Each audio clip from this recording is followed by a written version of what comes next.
Hello and welcome to the Papyrus Global National News Update. I am Christiana Babayo and here are today's headlines. Federal government approves stadium upgrade. 4 arrested over Hajj scam. Court reserves judgment in Owo attack trial. Ex-Power Minister begins jail term. Court fixes 6 July for Malami property forfeiture ruling. Police kill 2 bandits, defuse bomb in Zamfara. Court restrains INEC over election timetable. Amaechi rejects ADC primary results.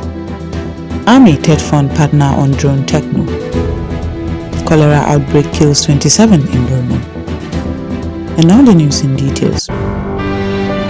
The federal government has approved a fresh redevelopment of the Moshood Abiola National Stadium to improve sports infrastructure in Nigeria.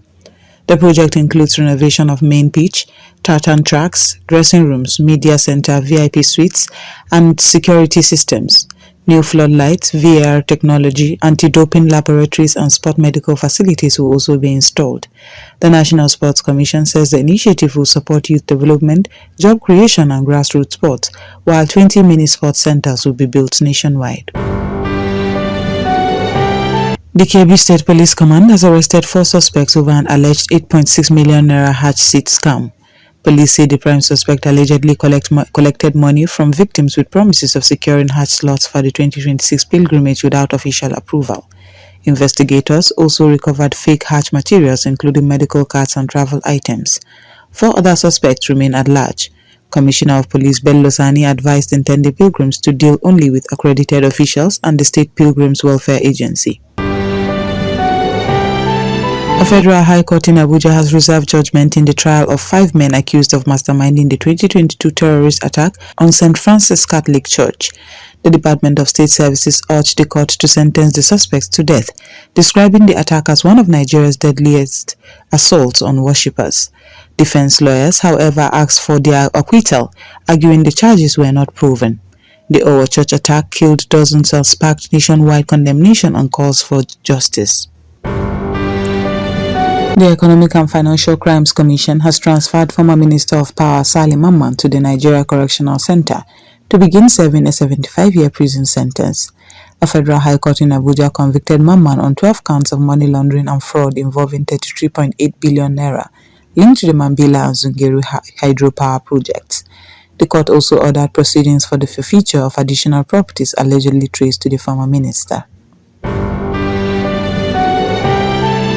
A federal high court in Abuja has fixed July 6, 2026 for judgment in a final forfeiture case involving 57 properties linked to former Attorney General of the Federation Abubakar Malami. The Economic and Financial Crimes Commission is seeking permanent seizure of assets, alleging they are proceeds of unlawful activities.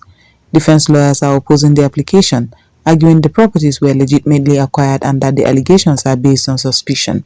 Justice Joyce Abdul Malik adjourned the matter after hearing final arguments from both parties. The EFCC presented extensive documentary evidence in support of its forfeiture request, while the defense filed multiple motions urging the court to dismiss the case. Judgment is now expected in July. We will now go on a short break, and when we come back the news will continue. Stay tuned. The Papyrus Global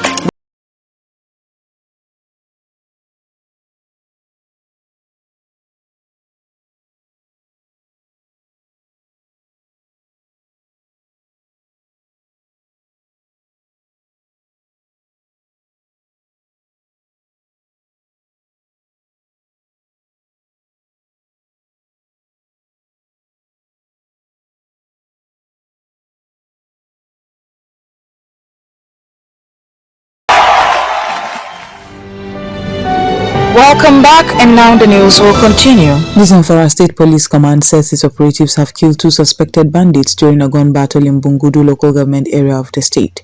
Police spokesperson Yazid Abubakar said the attackers invaded Ruga Budar village at about 12:30 a.m. but were repelled after a swift response by security forces. In a separate operation, officers also recovered and safely diffused an improvised explosive device along the Bilbis Kunchin Kalgo road. 1 vigilante was injured while patrols have been intensified to restore calm in affected communities. The Independent National Electoral Commission must ensure its election timetable complies strictly with the Electoral Act 2026, a federal high court in Abuja has ruled. Justice James Omotosho held that while INEC can issue and adjust timetables, it cannot override statutory deadlines, including the 120-day period for submission of candidate lists and the 90-day window for substitution. The court also voided part of INEC's nomination deadlines but upheld its power to regulate party primaries and request membership registers ahead of the 2027 general elections. Rotimi Amaechi has rejected the presidential primary election results of the African Democratic Congress, alleging widespread irregularities. In a statement on his X handle, Amaechi claimed that many delegates were disenfranchised and described the outcome as fabricated and not credible. He insisted he would only accept results from a free, fair and transparent process. He also accused the party of vote buying and manipulation, saying internal democracy must reflect the standard it demands nationally. The ADC has yet to respond to the allegations. The Nigerian Army and the Tertiary Education Trust Fund have agreed to strengthen collaboration on drone warfare, armament technology, and military innovation.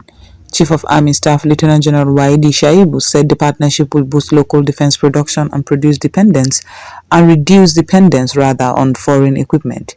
He spoke in Abuja during a meeting with TETFund's Executive Secretary Sunday Echono. Both sides pledged support for research and training in artificial intelligence, robotics, and modern warfare. The Army says the move will enhance national security and strengthen military capacity. A cholera outbreak in Borno State has killed 27 people and recorded over 2,700 suspected cases across several local government areas. Health data shows the outbreak is worst in Maiduguri, followed by Jere, Mafa, Konduga, Mongono, Ngala, and Magumeri local government areas. Officials say the disease has spread across more than 100 communities, with new cases still emerging daily. 11 deaths occurred in communities, while 16 were recorded in health facilities. Health workers warn of rapid spread as authorities face calls to intensify response and public awareness to contain the outbreak. And that brings us to the end of today's national news update. But before we go, here's a recap of our main headlines. Federal government approves stadium upgrade.